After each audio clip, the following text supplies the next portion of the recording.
आज की तारीख नोट कर लीजिएगा, 23 मार्च 2026।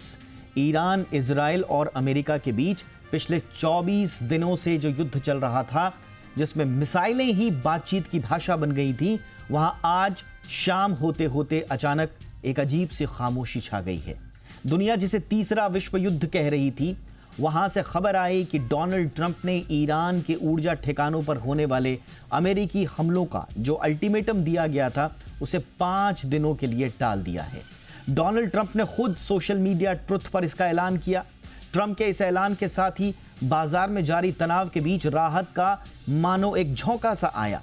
कुछ देर पहले तक 300 पॉइंट नीचे रहने वाला डाउ फ्यूचर्स उस वक्त अचानक 1100 के पार कर गया। लाल निशान में कारोबार करने वाला गिफ्ट निफ्टी भी उस वक्त 800 के पार करता नजर आया। क्रूड में जोरदार गिरावट आ गई। दिन भर भारी गिरावट वाले सोना चांदी में तेजी आ गई। लेकिन साहब, इस पॉज की कहानी, जो पॉज की बात ट्रंप कह रहे हैं, इस पॉज की कहानी में थोड़े ट्विस्ट भी हैं, थोड़े टर्न्स भी हैं। ट्रंप साहब अपने ट्रुथ सोशल पर बड़े बड़े अक्षरों में लिखते हैं कि ईरान के साथ पिछले 2 दिनों में बड़ी शानदार और सार्थक बातचीत हुई है, बड़ी पॉजिटिव टॉक्स हुई हैं, और अब वो पश्चिमी एशिया की दुश्मनी को खत्म करने की दिशा में आगे बढ़ चुके हैं, और उनके अनुसार ईरान भी ऐसा ही चाहता है। ट्रंप कहते नजर आए कि इसी बातचीत के दम पर उन्होंने अपने डिपार्टमेंट ऑफ वॉर को रुकने का आदेश दे दिया है और कहा है कि 5 दिन तक ईरान पर कोई हमला नहीं। मगर कहानी का दूसरा सिला थोड़ी कुछ देर बाद एक और सिरा उभरता हुआ सामने आया, और जो कुछ दूसरी ही कहानी बयां करता है। ईरान की सरकारी मीडिया में यह साफ कह दिया गया कि ट्रंप से कोई बातचीत नहीं हुई है, न सीधी बातचीत हुई है ट्रंप से, और न ही किसी बिचौलिए के जरिए कोई बातचीत हुई है। यानी ट्रंप जो कह रहे थे ठीक उसका उल्टा। ईरान ने दावा किया कि ट्रंप ने बातचीत का झूठ फैलाया है, क्योंकि वो ईरान की उस चेतावनी से डर गए हैं जिसमें कहा गया था कि अगर हमला हुआ तो वो समंदर में बारूदी सुरंगें बिछा देंगे, बिजली घरों को उड़ा देंगे और अमेरिका का सहयोग करने वाले तमाम देशों पर हमले बढ़ा देंगे। ईरान इसे बाकायदा ट्रंप बैकडाउन कह रहा है। ईरान ने यह भी शक जाहिर किया कि ट्रंप की एनर्जी मार्केट में प्राइस को ठीक करने और सैन्य तैयारियों के लिए थोड़ा अतिरिक्त समय जुटाने की ये साजिश है। इस बीच रॉयटर्स के हवाले से खबर आती है, शाम होते होते पूरी कहानी आपको बता रहा हूं। राष्ट्रपति ट्रंप का एक और तीखा बयान सामने आता है। ट्रंप साफ साफ कहते हैं कि वो खामनेई के बेटे को ईरान का नेता नहीं मानते। उन्होंने दावा किया कि ईरान ने हमने ईरान को फोन नहीं किया, बल्कि हमको ईरान की तरफ से फोन आया। ट्रंप का कहना है कि उनका एकमात्र लक्ष्य पश्चिमी एशिया में शांति बहाल करना है, लेकिन इस दावे और पलटवार के बीच सच कहीं मलबे में दबा नजर आता है। सवाल यह है कि ट्रंप सच बोल रहे हैं या फिर ईरान सच कह रहा है।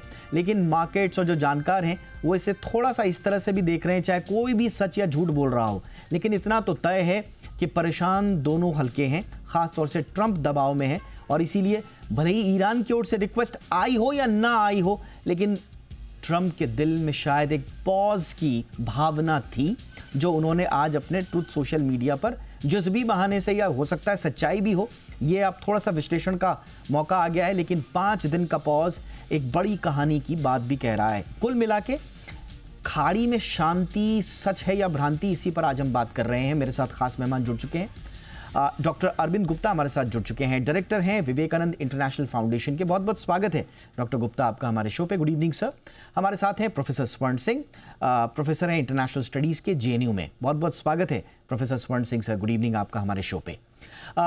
डॉक्टर गुप्ता, चर्चा की शुरुआत आपसे ही। आप कैसे देख रहे हैं सर, ट्रंप वाकई में दबाव में आए हैं, या ईरान की ओर से प्रत्यक्ष या परोक्ष रूप से आपको लगता है कि नेगोशिएशंस की बात हुई होगी? दीपक जी, आपने इस कहानी को बड़े रोचक स्वरूप में प्रस्तुत किया है, और इसको सुनकर वो जैसे अरेबियन नाइट्स में कहानी होती है उसी को अपना कहानी है फिलहाल अभी। और कुछ सच तो होता ही है, कुछ ना कि जहाँ थोड़ी आग हो, धुआं हो, तो वहाँ तो कुछ आग तो रहती है, लेकिन किसी निष्कर्ष पे पहुंचना इसमें बड़ा मुश्किल है। मुझे जो आपने जैसा बताया, मुझे वो सुन के थोड़ा लगता है कि जो ईरान की तरफ से वक्तव्य आ रहे हैं, मैं उनको थोड़ा गंभीरता से लूंगा। और ट्रंप साहब तो काफी कुछ बोलते हैं सुबह शाम, रात दिन कुछ ना कुछ उनके ट्वीट चलते रहते हैं और ये कहना बड़ा मुश्किल है वो कब सच बोल रहे हैं और कब सच से दूर हैं। लेकिन इस पूरे प्रकरण से एक बात समझ आ रही है कि अगर कुछ रीथिंकिंग शायद अमेरिका के खेमे में हो रही है। एटलीस्ट ट्रम्प के दिमाग में या उनके आसपास जो उनके सलाहकारों का समूह है, उसमें कुछ थिंकिंग हो रही है।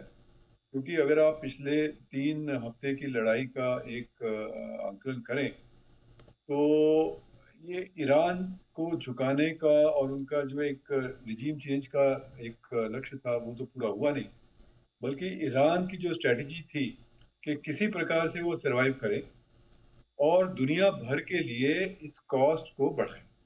और उन्होंने हॉर्मुज़ को बंद करके लगभग बंद कर दिया और उससे जो वैश्विक अर्थव्यवस्था पे असर हुआ और उस प्रकार से और जो एक असर गल्फ के देशों पे हुआ जहां उनके अटैक्स हुए, तो ईरान एक बहुत शक्तिशाली रीजनल पावर के रूप में उभर के आया है। ये उन्होंने एक साबित कर दिया और ऐसा लग रहा था कि एक तरह से लोग अंडर एस्टिमेट करते थे ईरान की ताकत को। तो उनके सुप्रीम लीडर को मार दिया गया, लेकिन फिर भी वो अपना लड़े चले जा रहे हैं और शायद उनकी क्षमता काफ़ी है।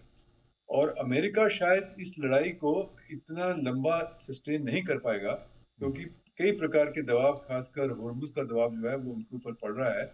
और जो अरब मुल्क हैं और जो गल्फ के मुल्क हैं, वो भी अमेरिका से पूछने लगे हैं, भाई इतने आपने आपको बेसिस दिए, क्या आपने हमारा बचाव किया?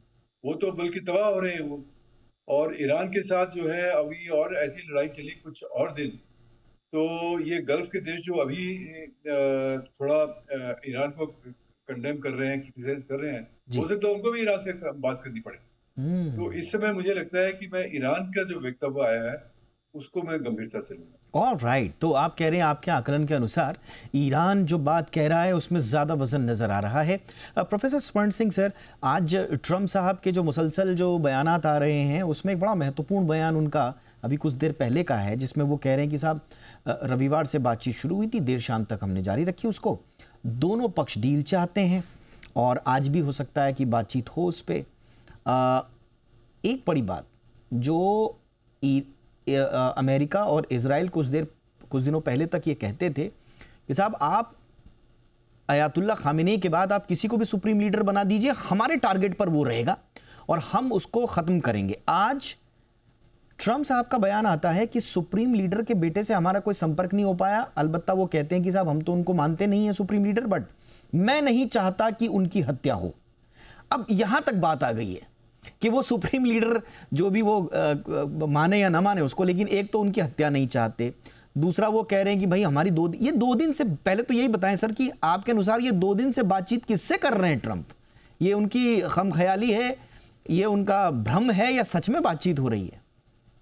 दीपक, ये कहना कि कैसे हुआ या और भी कठिन प्रश्न कि क्यों हुआ, हाँ। उससे पहले क्या हुआ, वो मुझे लगता है वो अपने आप में महत्वपूर्ण है समझने के लिए।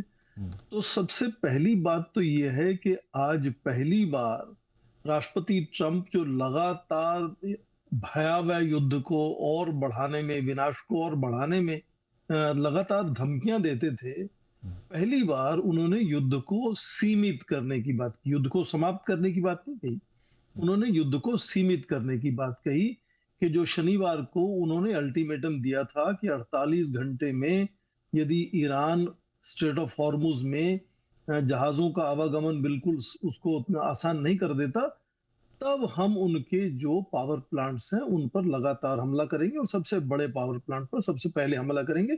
ये शनिवार को कहा और आज वो कह रहे हैं कि उस धमकी को, जो उस अल्टीमेटम पर मैंने रोक लगा दी है 5 दिन के लिए, तो सीमित एक तरह से उन्होंने एक तरह अपना वायदा दिया है। पर ये कहा कि हमारी बात हुई है, पहले कहा। जब ईरान ने कहा, अब देखिए ये फर्क भी समझना होगा कि ईरान की तरफ से कोई राष्ट्राध्यक्ष का या राष्ट्रपति का कोई जवाब नहीं आया सीधे से औपचारिक तरीके से। एक न्यूज एजेंसी ने सूत्रों के हवाले से ये बात कही है कि ईरान कह रहा है कि उसकी कोई बातचीत नहीं हुई राष्ट्रपति ट्रंप से और उसका भी, जैसे आपने शुरू में बहुत विस्तार से बताया, कि उसका भी जवाब दिया राष्ट्रपति ट्रंप ने, ये कहकर कि ईरान को अपनी जो पब्लिक रिलेशन मैनेजमेंट है उसको सुधारने की जरूरत है, ताकि वो ठीक से समझा पाए दुनिया को क्या हुआ है। और हम्म। जब पूछा गया कि क्या आप कह रहे हैं कि टॉप लीडर से बात हुई है, तो क्या सुप्रीम लीडर से बात हुई है, तो उन्होंने कहा नहीं, सुप्रीम लीडर से बात नहीं हुई। और ये भी कहा कि फोन के बाद शायद परस्पर आमने सामने आने वाले 2 या 3 दिनों में भी उसी व्यक्ति से बात हो सकती है जिनसे उनकी बातचीत लगातार चल रही है। हम्म। और कौन है वो, इसका उन्होंने बिल्कुल कोई संकेत नहीं दिया और बताने से मना किया। समझ सकते हैं कि उसकी जो एक तरह से सीक्रेसी मेंटेन करने की है, कॉन्फिडेंशियलिटी है, वो जरूरी है इस वक्त। जी। पर क्या वो व्यक्ति जिससे बात हो रही है वो अमेरिका में है? रजा पहलवी हो सकते हैं? ऐसा लगता नहीं, क्योंकि उन्होंने कहा कि वो ईरान में ऐसा इशारा किया है, और हो सकता है हम्म। आने वाले कुछ दिनों में सीधी बातचीत। और अपनी तरफ से उन्होंने कहा कि स्टीव बिटकॉफ और जेरेड कुशनर लगातार संपर्क में है उस व्यक्ति के। अब ये एक सोच को जो बढ़ावा देगा वो ये कि लगातार कुछ लोग शुरू से कह रहे हैं कि क्या किसी तरह का इन्फिल्ट्रेशन हुआ है, हम्म। क्या घुसपैठ हुई है ईरान के नेतृत्व में, और क्या जो घुसपैठ से लोग वहां पहुंचे थे वो इतना ऊपर तक आ गए हैं कि वो सीधा ईरान के तरफ से वो शांति वार्ता की बातचीत करने की क्षमता आज रखते हैं। तो कौन है, ये सब अटकलें अभी लगती रहेंगी। और हम्म। क्यों हुआ, इस पर भी अटकलें लगती रहेंगी। क्या उन पर दबाव बना, यूरोपीय देशों का, अरब देशों का, मार्केट का दबाव बना? अब देखें, मार्केट में असर तो बहुत, उनका ट्वीट आते ही ब्रेंट क्रूड जो है वो 100 से क्या $85 पर बैरल तक आ गया है। और वैसे ही और कमोडिटीज में, गोल्ड में, सिल्वर में भी फर्क आया। तो क्या मार्केट का दबाव था? क्यों ऐसा हुआ, कैसे ऐसे हुआ, वो मुझे लगता है कि अभी उसमें लगातार अंदाजे लोग लगाते रहेंगे। पर क्या हुआ है वो साफ है कि पहली बार उन्होंने युद्ध को सीमित करने की और 5 दिन का अवसर जी। ईरान को देने की जो बातचीत सामने की है, हम्म। मुझे लगता है अपने आप में बड़ा अच्छा संकेत है। Yes sir. और हो सकता है 5 दिन में बात और आगे बढ़े इसको लेकर। बिल्कुल आपने सही कहा कि सीमित करने का उन्होंने एक तरह से ये पहला कदम उठाया है। संकेत हालांकि उन्होंने 1-2 दिन पहले ही दे दिए थे, जब वो कह रहे थे कि हम अब थोड़ा सा वहाँ से वाइंड अप करेंगे, वाइंडनिंग अप। तो वहाँ से एक संकेत लिए जा रहे थे कि क्या अमेरिका अब अपने सहयोगी देशों को इस रीजन में अकेला छोड़ करके चला जाएगा, जो भी इस युद्ध के जद में आए हैं। बट सबसे बड़ा सवाल अब डॉक्टर गुप्ता एक रह गया है कि अब ऐसा लग रहा है कि ईरान और अमेरिका, चाहे वो बातचीत कर रहे हैं नहीं कर रहे हैं, ये वक्त बताएगा कि किन व्यक्ति के साथ बातचीत हो रही है। रजा पहलवी के साथ हो रही है तो पता नहीं उसको ईरान में उसको स्वीकारोक्ति मिलेगी नहीं मिलेगी, ये देखने वाली बात होगी। लेकिन ईरान के भीतर एग्जिस्टिंग अगर स्टैब्लिशमेंट से अगर वो बात कर पा रहे हैं तो ये बड़ी बात है। इसका खुलासा आने वाले समय में होगा। बट ईरान और अमेरिका की बातचीत में आखिर हम किस तरह के संकेत ढूंढे सर? लड़ाई तो ये इजराइल और ईरान की है मूलतः, और इजराइल अभी भी, आईडीएफ ने कुछ देर पहले अभी तेहरान पर एयर स्ट्राइक्स की हैं।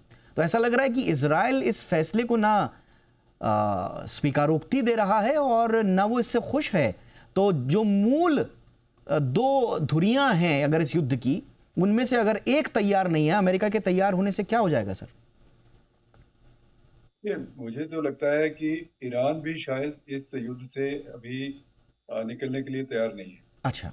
और अगर वो निकलना भी चाहें तो उनके ये बहुत सख्त उनके कंडीशंस होंगी, क्योंकि उन्होंने काफी झेला है। एक तो अटैक झेला, और उनका पूरा सिविलियन इंफ्रास्ट्रक्चर वो तबाह कर दिया गया। उनके ये जो गैस बनाने वाली जो फील्ड थी उसको तबाह कर दिया गया। तो अब ये कहना कि वो वापस उसी जगह चले जाएंगे जहां की बात शुरू हुई 28 फरवरी को, ये मुझे नहीं लगता कि ऐसा हो पाएगा। और ईरान भी इसमें एक अमेरिका की सेंस ऑफ वीकनेस वो डिटेक्ट करेगा। और ईरान ने ये दिखा दिया है कि चाहे वो कमजोर, वो उनको काफी प्रेशर में है, लेकिन उनके पास कुछ इस प्रकार के ट्रम्प कार्ड्स हैं कि वो पूरे कॉस्ट है अमेरिका के लिए और ये गल्फ के देशों के लिए और पूरे विश्व के लिए बढ़ा सकते हैं। तो अगर वो टेबल पे जाते हैं तो वो अपनी बहुत सख्त कंडीशन लेके जाएंगे। और उनकी कंडीशंस तो इस प्रकार की होंगी कि मिडिल ईस्ट के लिए एक नया सिक्योरिटी आर्किटेक्चर बनाया जाए, और वो तो ये भी कह चुके हैं, उनके आप देखिए उनके मीडिया और कई प्रकार के लोग कह रहे हैं कि वो लोग अमेरिका की जो प्रेजेंस है, मिलिट्री प्रेजेंस, बेसिस वगैरह हैं इस इलाके में, वो भी खत्म हो और एक नया सिक्योरिटी आर्किटेक्चर बने जो कि रीजनल मुल्क जो है वो आपस में बनाए। और उनका जो एक nuclear missile programme, nuclear programme जो है वो उसके ऊपर वो तो एनरिचमेंट के लिए को सीमित करने के लिए तैयार थे। तो ये मुझे लगता है कि बहुत सारी कंडीशंस होगी और इस समय वो अपना एक युद्ध से निकलने के लिए वो सिर्फ ट्रम्प जी कहें और ये आ जाएं टेबल के ऊपर, मुझे ऐसा नहीं लगता। सो विल हैव टू सी। नहीं, आपने बिल्कुल सही कहा सर कि इतनी जल्दी और स्वाभाविक रूप से कहा यह जा रहा है कि अमेरिका तो एक सम्मानजनक एग्जिट ढूंढ रहा है। अब वो सम्मानजनक एग्जिट क्या ट्रम्प किस तरह से ला पाएंगे, ये बड़ा उनके लिए भीतर भी सवाल उठ रहा है। उनके अपने जो सहयोगी हैं, मागा के भीतर के जो धड़े हैं, वो भी उनसे एक धड़ा नाराज़ दिखाई दे रहा है। उनकी जो पॉलिटिकल जो स्वीकारोक्ति है वहाँ पर, उस पर बड़े सवालिया निशान लोग हो रहे हैं। इसी साल वहाँ पे दिसंबर में मध्यावधि चुनाव होने हैं, उसको लेकर भी थोड़े से ट्रम्प। लेकिन अगर निकल भी जाएं प्रोफेसर स्वर्ण सिंह सर, अगर ट्रम्प अपने लिए नेविगेट करके एक रास्ता निकाल भी लें कि भाई ठीक है, हमसे गलती हो गई, हम इजराइल के चक्कर में आ गए, हमको इतना एहसास नहीं था कि इतना लंबा चल जाएगा। नेतन्याहू साहब ने तो बोला था कि साहब आप हमारे साथ आ जाइए, स्ट्राइक करिए, सब खत्म। और ईरान में हमने पूरी तैयारी भी कर रखी है कि वहाँ पर एक भीतरघात हो जाएगा, वहाँ पर विद्रोह हो जाएगा और सत्ता अपने आप खुद ब खुद पलट जाएगी। संभवतः इस थ्योरी पर यकीन करके ट्रम्प इसमें कूदे थे। लेकिन अगर ट्रम्प अपने लिए नेविगेट करके एक सेफ एग्जिट या ऑनरेबल एग्जिट अगर प्लान कर भी लेते हैं, तो भी इतिहास तो उलाहनाएं देगा अमेरिका को कि आप एक और युद्ध हार करके निकले हैं। तो क्या ये इसके लिए तैयार होंगे अमेरिकन्स और अमेरिका सर? देखिए, इस तरह के युद्ध में ऑनरेबल एग्जिट कहना थोड़ा सा मुश्किल होता है।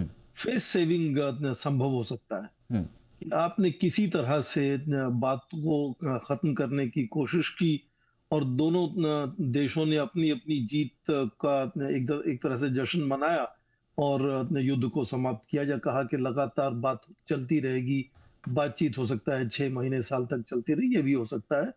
और इस तरह से युद्ध को खत्म करना, ये राष्ट्रपति ट्रंप पहले दिखा चुके हैं। आप देखें कि 20 साल के बाद तालिबान के साथ लगातार कतर में जब वो पहले कार्यकाल में थे राष्ट्रपति ट्रंप, तो वो बातचीत करते थे लगातार अफगानिस्तान में तालिबान के साथ। तो हो सकता है ईरान के साथ भी इस तरह की कोई थर्ड पार्टी की सहायता से, और थर्ड पार्टी में बहुत से देश शामिल हैं, कतर है, ओमान है, इजिप्ट है, तुर्की है, अब तो भारत भी ब्रिक्स के मंच से बातचीत करने की कोशिश में एक तरह से जुड़ गया है। तो वो संभव है। पर आप यदि थोड़ा सा इतिहास में खंगालें, तो अमेरिका की लड़ाई चाहे 50 के दशक में कोरिया में हो, 70 के दशक में वियतनाम में हो, या फिर मैंने तालिबान का जिक्र किया अफगानिस्तान में हो, लगातार हमने देखा है कि युद्ध में आपको ये समझना बहुत जरूरी होता है कि एक तरफ इस वक्त ईरान के लिए जैसे ये उनके अस्तित्व की लड़ाई है, पर ट्रंप साहब के लिए ये वर्चस्व की लड़ाई है। वो संसाधनों पर अपना काबू बनाने के लिए वहां जा रहे हैं। तो इसलिए जो कहें कि जुनून है या रणनीति है, या कहां तक कोशिश की जा सकती है, ये दोनों तरफ से जाहिर है उनके जो उद्देश्य हैं वो अलग होंगे। और हम लगातार जैसे देख रहे हैं, अब भी देखेंगे कि जैसे अभी कहा गया कि ईरान समय की का कमी, जो रुख क्विक है रिएक्शन इजराइल पर सर, जो मैंने डॉक्टर गुप्ता सर से भी पूछा था, मैं वही आपसे भी पूछ रहा हूँ। इजराइल का क्या असर, अगर वो नहीं माना है, जो प्रतीत होता है कि नहीं मान रहा है, फिर? मैं डॉक्टर एम्बेसडर गुप्ता साहब से बिल्कुल सहमत हूं कि ये बहुत से लोग मान रहे हैं कि ये ट्रंप इस युद्ध में शायद नेतन्याहू के कहने से आए हैं। हम्म। उन्होंने क्या कहा, ये बात हमेशा इसके ऊपर बातचीत होती रहेगी, पर ये अक्सर लगता है कि अब शायद इजराइल के कहने से अमेरिका जो है इस युद्ध में शामिल हुआ। उसके कई कारण हो सकते हैं। पहले तो ये कि राष्ट्रपति ट्रंप लगातार पहले कार्यकाल से ही एक बड़ी सफलता की तलाश में है कि इतिहास में उनको कैसे अपना नाम दर्ज करवाना है। जी। तो क्या यहाँ यदि तख्ता पलट होता है ईरान में, तो इस तरह से दुनिया उसको उनको याद रखेगी वगैरह। दूसरी बात जो और भी महत्वपूर्ण है, ये सारे विश्व को और अमेरिका को मालूम है कि इजराइल यदि तय करेगा कि उसको युद्ध करना है तो उसको अमेरिका उसमें शामिल हो या ना हो बड़ा फर्क नहीं पड़ता। जी। आपको याद होगा 80 के दशक में ही ओसिराक जो एक न्यूक्लियर पावर रिएक्टर बना रहा था इराक उस वक्त, जी। उस पर सर्जिकल स्ट्राइक की थी उस वक्त इजराइल ने। उसके बाद 2007 में सीरिया में इस तरह का हमला किया। लेबनान पर बार बार सेनाएं घुसा चुका है। अभी आज वो करीब 15% जो जी। लेबनान का हिस्सा है, दक्षिण लेबनान का, उससे उनको वहां से भगा दिया उसने। करीब करीब 20% लेबनीज लोग वहां पूरा इलाका छोड़कर उत्तर की तरफ भाग गए। जी। तो ये जो उनका युद्ध करने की, चाहे वो रणनीति कहें या उसका जो प्रतिबद्धता कहें, वो जग जाहिर है। इसलिए पता था राष्ट्रपति ट्रंप को कि यदि वो शामिल नहीं भी होंगे हाँ। तो भी नेतन्याहू इस तरह का हमला फिर से कर सकते हैं ईरान के ऊपर। तो उन्होंने इसलिए सोचा कि हमें एक उसके एक साथ जी जुड़ हाँ, जाना एक चाहिए। बड़ा दांव खेला ट्रंप ने साथ देने का नेतन्याहू का, और उसकी परिणति जो हम सबके सामने है। बहुत क्विकली जाते जाते क्योंकि आज प्रधानमंत्री नरेंद्र मोदी का संसद में बयान भी आया है इस पे, मैं चाहूँगा डॉक्टर गुप्ता आपका विश्लेषण कैसा है? भारत की जो नीति इसमें रही है या पोजिशनिंग रही है स्वयं की, आप उसको कैसे देख रहे हैं? देखिए, जैसा कि प्रधानमंत्री ने कहा कि स्थिति बहुत चिंताजनक है और हमें तो एक टाइट रोप वॉकिंग हमने किया और हम कोशिश कर रहे हैं कि किस प्रकार से युद्ध रुके। लेकिन जैसा कि स्वरण सिंह जी ने कहा कि ये भारत जो है के लिए एक अपॉर्चुनिटी भी है, क्योंकि ये इलाका इतना इम्पोर्टेंट है और हमारे इंटरेस्ट इतने गहरे हैं वहाँ कि हम इसको बिल्कुल तटस्थ होकर भी नहीं देख सकते। तो हमें कोशिश ये करनी चाहिए कि किसी प्रकार से वहाँ एक शांति और स्थिरता स्थापित हो, और उसके लिए जैसे भी मंच हमें इस्तेमाल करने पड़े, ब्रिक्स की इन्होंने बात की, हमें उनको इस्तेमाल करना चाहिए। हमारे डिप्लोमेसी में पिछले कुछ दिनों में लगभग सभी देशों से मुलाकात भी की गई है। तो ये अब अगर ये जो मौका मिला है अगले 4-5 दिन का, इसमें हमें अपनी प्रयास शांति और स्थिरता के लिए तेज कर देना चाहिए। राइट। तो कुल मिला के देखना होगा कि आगे ये किस स्वरूप में ये युद्ध जाता है। 5 दिन का पॉज ज़रूर हुआ है, लेकिन जिस तरह से ईरान शक जाहिर कर रहा है, वाकई में ये पॉज है या एक नए युद्ध की तैयारी भर की एक रणनीति है, ये देखना बड़ा दिलचस्प होगा। और जिन शक्तियों से राष्ट्रपति ट्रंप बातचीत का दावा कर रहे हैं, वो शक्तियां कौन हैं, वो ईरान के बाहर की हैं या भीतर की हैं, ये भी एक बड़ा सस्पेंस है। तो आने वाले समय में देखना होगा कि आगे किस ओर ये संघर्ष जाता है। बहुत बहुत धन्यवाद आप दोनों का वक्त निकालने के लिए। प्रोफेसर स्वर्ण सिंह सर, आपने समय निकाला, बहुत बहुत धन्यवाद। डॉक्टर अरविंद गुप्ता सर, बहुत बहुत धन्यवाद आपके अमूल्य समय के लिए सर। आइए रुकते हैं छोटे से ब्रेक के लिए। ये थी हमारी पहली कवर स्टोरी।